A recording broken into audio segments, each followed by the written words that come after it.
quick. So yeah, that's with all of the challenges that you've laid out, what makes you proud to be West Virginia? You worked in Tennessee, what brought you back and what keeps you here? You know, I'm proud to be in West Virginia, and I'm thankful that I was born in West Virginia. I think most of it's the people. These West Virginia people are incredibly nice people. They're kind people. They're generous people, and they're very resilient people. They deserve better leadership than what we've had in our state. Better political leadership, better economic leadership, better culture, better social leadership, and even better spiritual leadership. I want to be a part of that better leadership, and that's why I never left. So I can never justify leaving to go somewhere else to work with people that I didn't know very well and didn't love very much because I didn't know them, you know, and leave people that I knew better and loved more and really believe they deserve better. And we can be better.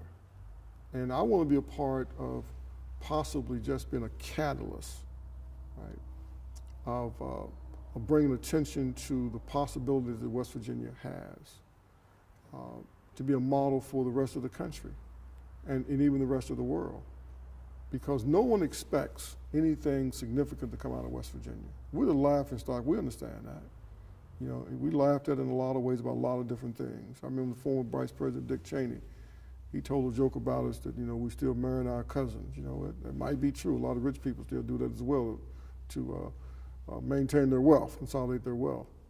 I remember in 2012, the primary election, and we were the laughing stock of the country, when 40% of the registered Democrats in the state of West Virginia voted for Keith Judge, convicted drug felon in a federal penitentiary in Texas, to keep from voting for Barack Obama. They said they would not vote for a black man for president. So despite that, you know, the people have been exploited, they've been mistreated, they've been deceived, they've been manipulated, but they're still great people. And I'm proud to be a part of this state and to be from this state. And I still believe that something significant can happen, change could occur. And all needs for that to happen, someone from outside the state has to come in and see what's going on, right? And start telling the story that despite all these challenges, there are some people with some pretty big vision, pretty big ideas. They thought things through: education, juvenile justice, adult criminal justice, workforce, economic development. And even though they're unable to get in their ideas implemented, just do it one time, right? Just do it one time in one place to show that you can change something significantly and bring about change. So that's why I'm proud. All my siblings, they left, you know, except one half sister, told me, you stay there, they're gonna frustrate you to death, they're gonna kill you, you're gonna die early from stress and hard work and anxiety and frustration and anger, you know. They were partially right, but I've learned to manage all of that. But I still believe that change can and will happen. So we'll keep fighting on. And as I shared with my congregation this past Sunday, you know, I just keep trying to be like that widow woman in Luke chapter 18. I just keep getting up every day, you know, trying to present the case where it needs to be presented. If it's with the school system, about suspension and expulsion, about the achievement gap. If it's with the juvenile justice system, about the disproportionate minority contact and overrepresentation of low-income white kids. If it's with the social welfare system, it's about the 7,000 kids in the child foster care system, they deserve better. If it's with the adult criminal justice system, it's about we can't just keep sending people to prison and thinking we're gonna rectify the problem because we're just depleting the size of the workforce. I still believe in the power of the truth and the power of the accurate interpretation of information and data.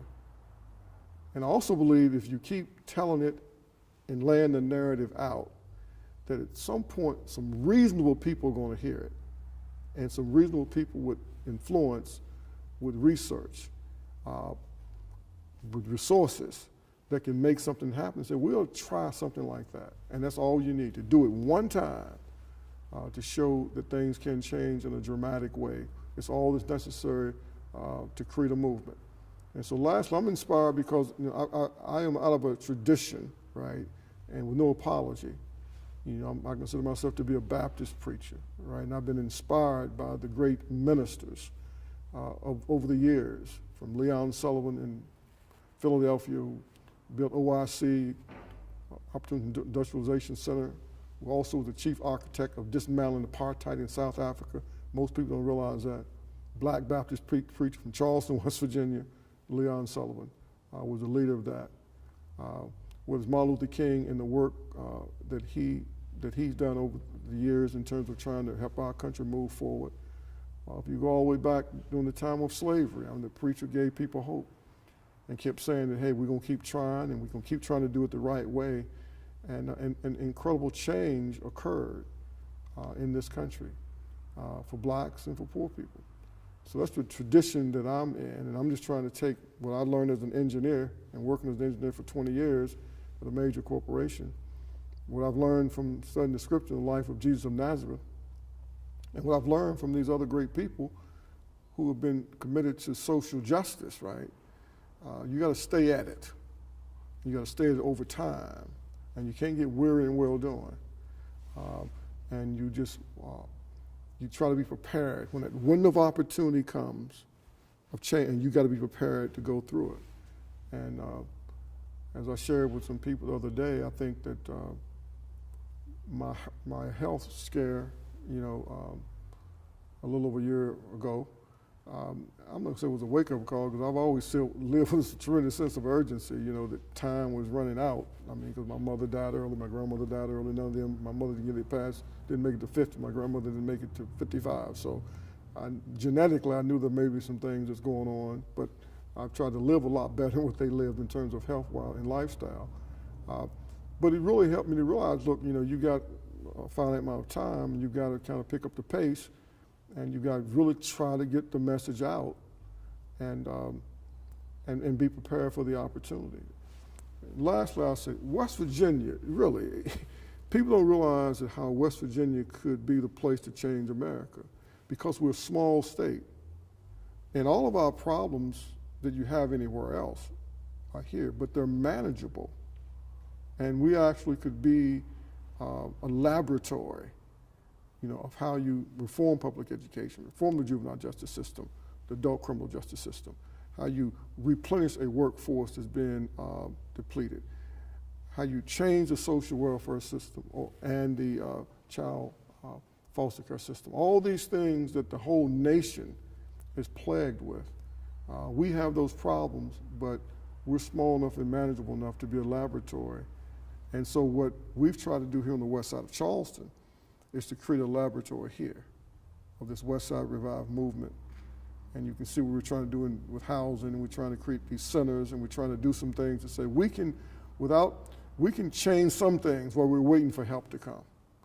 And if we can get enough momentum where people realize, hey, with a little help, they could push this thing forward. And so that's what keeps me moving. And that's my story. I'm going to stick to it.